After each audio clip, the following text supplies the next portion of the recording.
Olá, meus amigos, meus irmãos, tudo bem? Eu sou o pastor José Carlos e trago para você mais uma reflexão. E hoje eu quero falar sobre o poder da oração, verdades e mitos. Vamos lá então?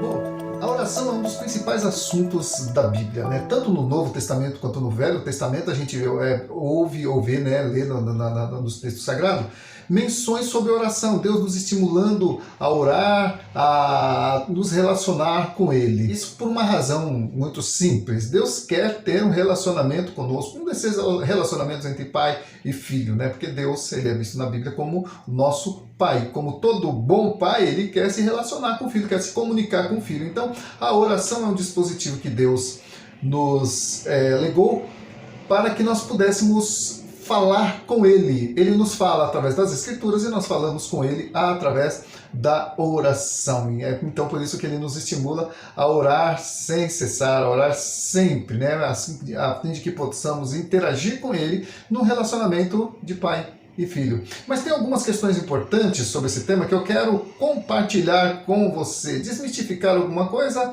e desmistificar algumas coisas e explicar outras, tá? Enfim, 5 pontos que eu quero tratar com você. O primeiro é compreender a soberania de Deus. A nossa oração, por mais intensa que seja, não pode jamais ultrapassar a soberania de Deus. O que quer dizer isso?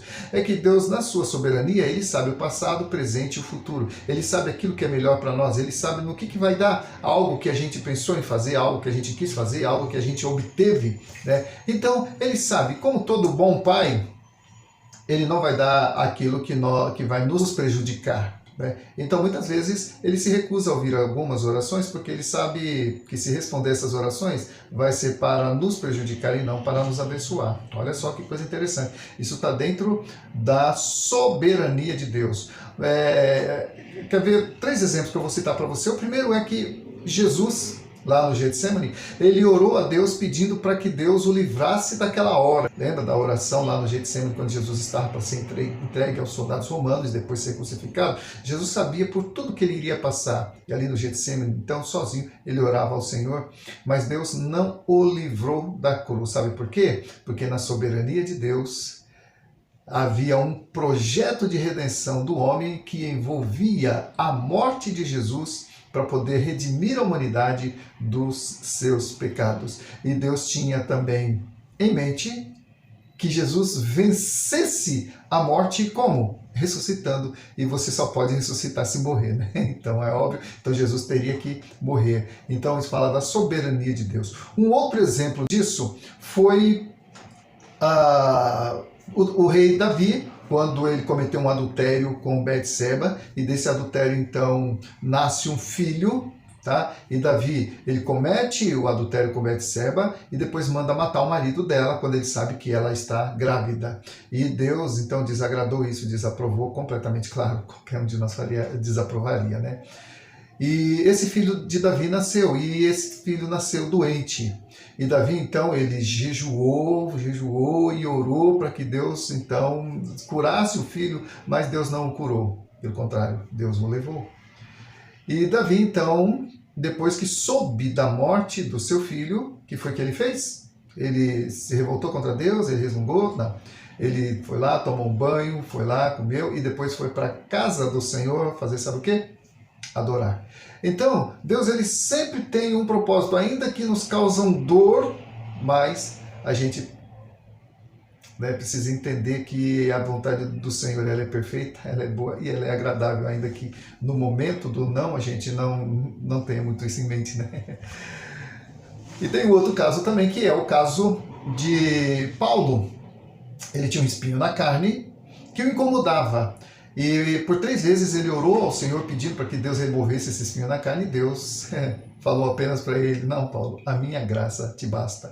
E o apóstolo Paulo depois ele foi entender que era necessário aquele espinho na carne para que ele não se ensoberbecesse com as revelações que Deus havia dado a ele, né? E aí então ele entendeu que quando ele é fraco, então é que ele é forte. Porque o poder de Deus se aperfeiçoa na fraqueza. E sabe o que trouxe esse entendimento ao apóstolo Paulo?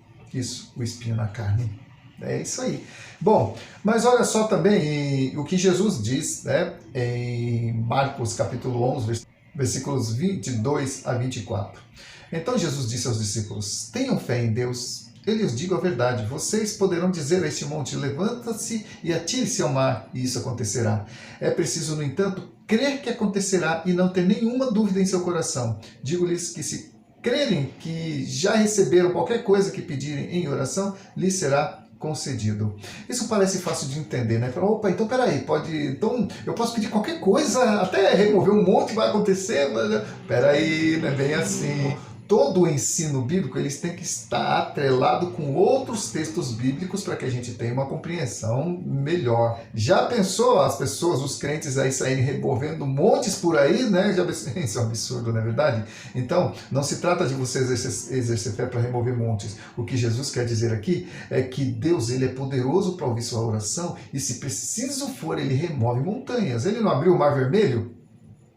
Ele não fez o sol parar, o sol e a lua pararem, o que é mais difícil até do que remover uma montanha? A oração de Josué: sol, detenha-te aí, lua, pare ali até que eu tenha vitória sobre os meus inimigos. E por quase um dia inteiro, o sol não saiu do lugar. Ou seja, é a terra que gira, né? A terra parou de girar durante quase um dia inteiro, pela oração de um homem. Isso está na Bíblia, lá no livro de Josué. Então a gente pode ver que tem oração que Deus responde e tem oração que Deus não responde, e tem oração que Deus responde do jeito dele e não do nosso, né? Bom, então, enfim, o poder e a força da oração estão na fé em Jesus e na sua palavra. É claro que nós não vamos sair, como eu falei, né, removendo montes por aí, mas Jesus diz que não haverá impossíveis para Deus realizar o que se pede com fé. O que nos leva à próxima questão, que nós temos que compreender o coração de Deus, né? Que é o nosso segundo ponto, compreendendo o coração de Deus. Deus ouve todas as orações? Ouve, mas ele nem sempre responde a todas essas orações como a gente quer. Até um silêncio de Deus é uma resposta. E um não de Deus também é. Então Deus tem 3 formas de responder às nossas orações: sim, não e ainda não.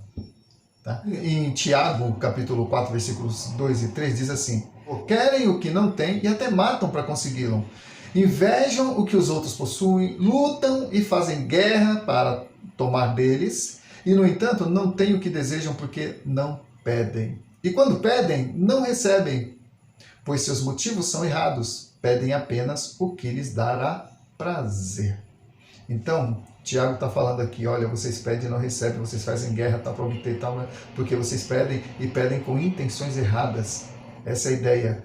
Então, quando você pedir algo para Deus, que a sua intenção esteja em consonância, né, com o coração de Deus. Não peça pelos motivos errados, ou por motivos egoístas, ou por motivo de soberba. Não, Senhor, eu quero um Hilux, Senhor, eu quero uma casa na praia para poder glorificar o teu nome ali. Não, Deus conhece o coração. Então peça algo que Deus pediria, se tivesse no seu, que Jesus pediria se estivesse no seu lugar. 1 João capítulo 5, versículo 14, também olha só o que diz: e esta é a confiança que temos para com Ele, que se pedimos alguma coisa segundo a sua vontade, Ele nos ouve. Ou seja, nós precisamos compreender a vontade de Deus para que a nossa oração esteja em conformidade com a vontade dEle. E porque Deus ele conhece as nossas necessidades, Ele sabe, né? E Ele conhece também as nossas vontades. E a nossa vontade tem que estar alinhada com a vontade dEle, porque você há de convir comigo, amado, que nem sempre a nossa vontade ela é legítima, ela é bíblica.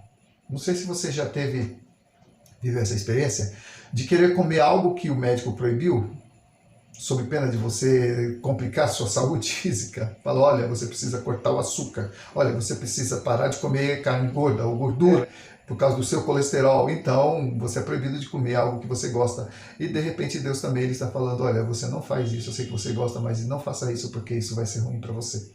Então nem sempre Deus dá aquilo que a gente quer, mas Ele sempre vai nos dar o que a gente precisa. Amém? E o que nos leva ao terceiro ponto: compreendendo a vontade de Deus. Amados, não devemos ser tão ingênuos a ponto de pedir algo que não está alinhado com o propósito, com a vontade dEle. Portanto, temos que conhecer a vontade de Deus e o seu propósito para as nossas vidas. E sabe qual é a maneira mais inteligente e eficaz da gente conhecer a vontade de Deus? Pelas Escrituras.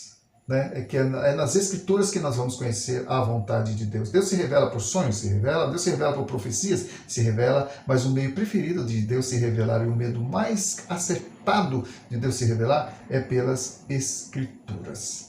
Amém? Em João capítulo 14, versículos 13 e 14 diz assim: vocês podem pedir qualquer coisa em meu nome e eu o farei, para que o Filho glorifique o Pai. Sim, peçam qualquer coisa em meu nome e eu o farei. E aí vem, posso mesmo pedir qualquer coisa?